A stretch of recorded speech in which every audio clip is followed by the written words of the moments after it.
I met with a professional today, a mental health professional in a non-clinical sense, who told me my life seemed like a mess.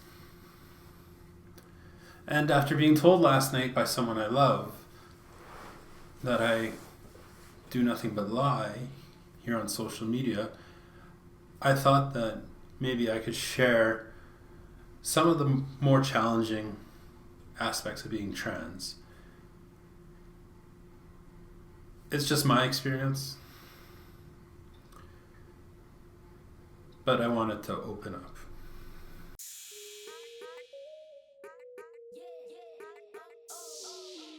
Hi, my name is Kate Madden.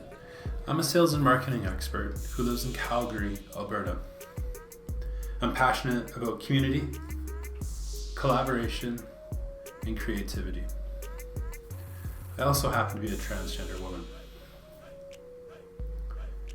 In talking about 5 things that I struggle with about being trans, I just wanted, for those of you who are thinking of transitioning or thinking of coming out of the closet and starting the road towards transition, I just wanted to share with you that while it's always worth it, there are struggles ahead. And for me, one of the biggest struggles has been using public washrooms. I didn't expect that, in that I had never thought about using the washroom before, and I had just always gone. But being at an NHL game, for example, I go halfway through the period, and it can be daunting to see a long line and wonder, is somebody in there going to verbally or physically assault me or abuse me or accost me? It could happen, it can happen, it has happened. The gender police are out throughout the US. We can see in the States with bathroom bills, but it seems to be cisgender women who aren't quite as feminine enough getting hassled in the washroom for that and having to prove their womanness. So Starbucks is great for those of you who are still early on. There's also an app you can download called Refuge. And a number of coffee shops and restaurants are now beginning to introduce gender neutral bars. I noticed it a lot in Vancouver, I've seen it in Toronto, and now I'm starting to see it in Calgary. So that's the number one thing that I struggle with about being trans. The number 2 thing that I struggle with regards to my transgender experience is the uncertainty that comes with accessing my accounts or my medical records or going to the registry, or even just responding to 1-800 numbers that call or what have you. When I first moved to this neighborhood, I was going to set up a new account at a local credit union. And when I gave the lady my name, she laughed and asked if it was a joke. In shock, I said no, and I hung up. I set up an account with one of the 2 largest financial institutions in Canada, one that has won awards, not as many as my employer, but it has won awards for being such a progressive and diverse employer with regards to LGBT Canadians, as well as what it does for its clients. And so no issues there, it was great. But even there, when I call in, there isn't disbelief, but I hear a pause, and then there's a second layer of questions. So, am I speaking with the client? Yes. Your name is Catherine? Yes. Okay.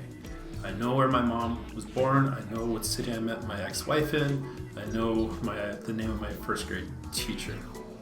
It's an inconvenience, and I suppose one of the privileges that I have is that I'm comfortable navigating a corporate environment or an institutional set up.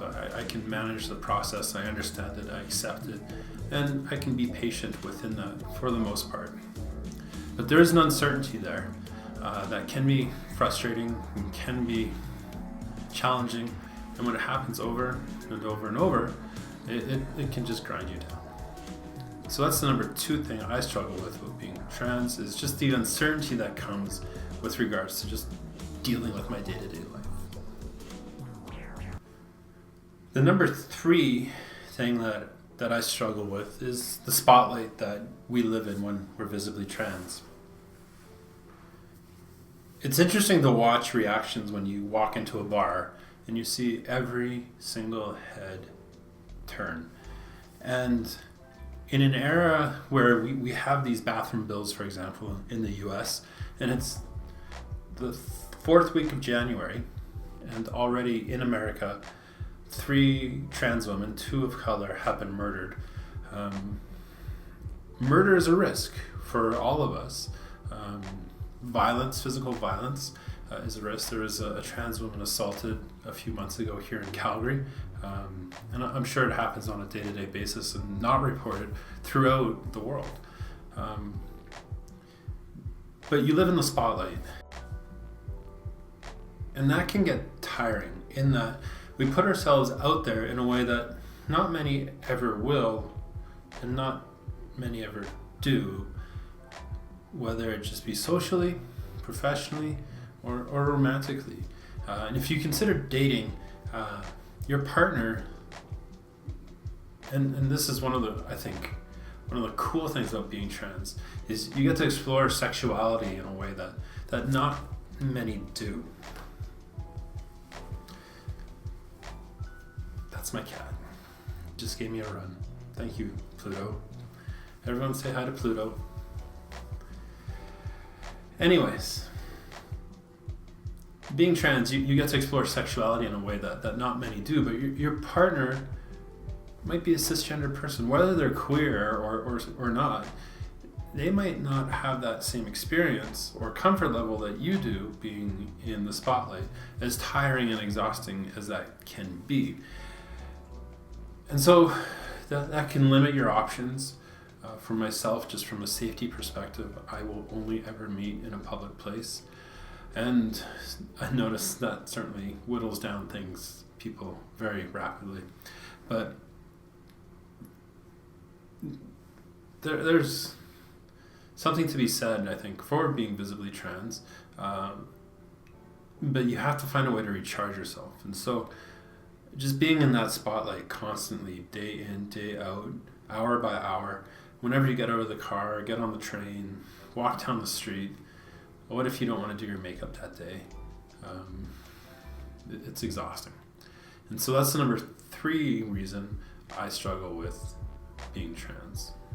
Number 4 thing that I struggle with about being trans is comments from supportive people, allies, well-wishers, who, while well-intentioned, and maybe they're from people you've just met, but while well-intentioned, they don't know what it provokes in you, what it triggers in you.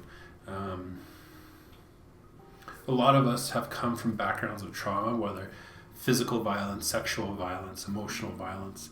And I think the line in Sense8 is that none of that violence compares to the violence we do to ourselves. But at any rate, the thing I've struggled with is just those comments. And then the expectation of reciprocation, where you might have just met someone, but it's almost as if they're now expecting some sort of intimate conversation. So script a coming out story that's 10 to 30 seconds long. I've got one. I've been able to whip it off like that in the middle of a busy airport, or something that you can deflect away from your hurt or your experiences, in that you just don't want to engage on that level. For me, the one that gets me is when people say that I am brave. You're so brave. You've got so much courage. I'm not, but I've heard it 1,000 times over the last year.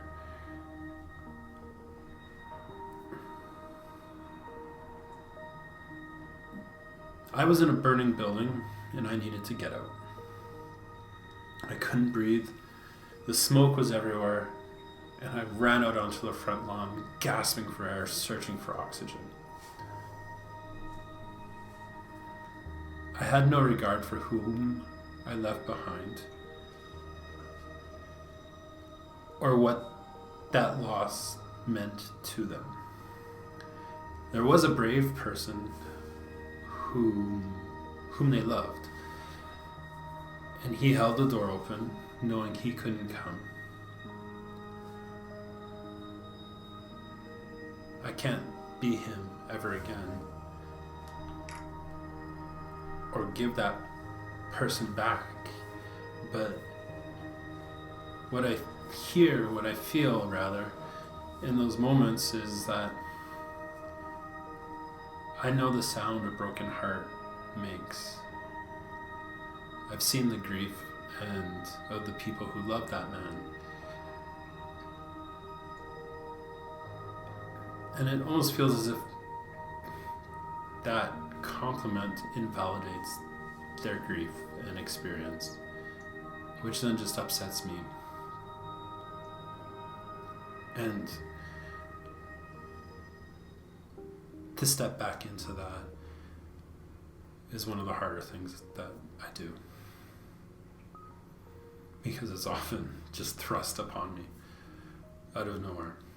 And so those unknowing comments from well-wishers, people who may know you or may not know you, one of the fourth thing that I really struggle with in my transition.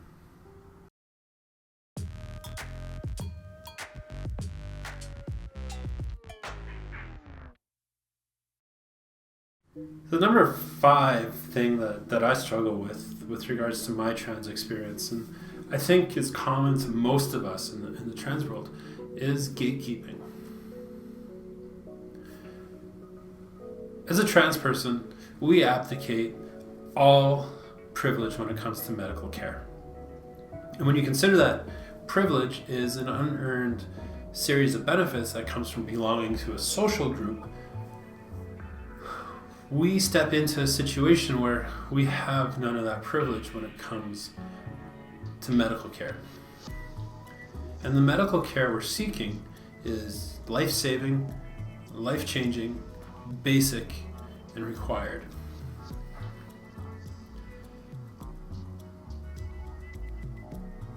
We have to jump through hoop after hoop after hoop to prove ourselves psychologically, psychiatrically, and medically in a way that a cisgender person or a heteronormative person doesn't need to. A lot of times it involves exceptionally long wait times. It requires onerous paperwork. The amount of money needed for surgeries, or even just for basic hormones, is sometimes out of reach.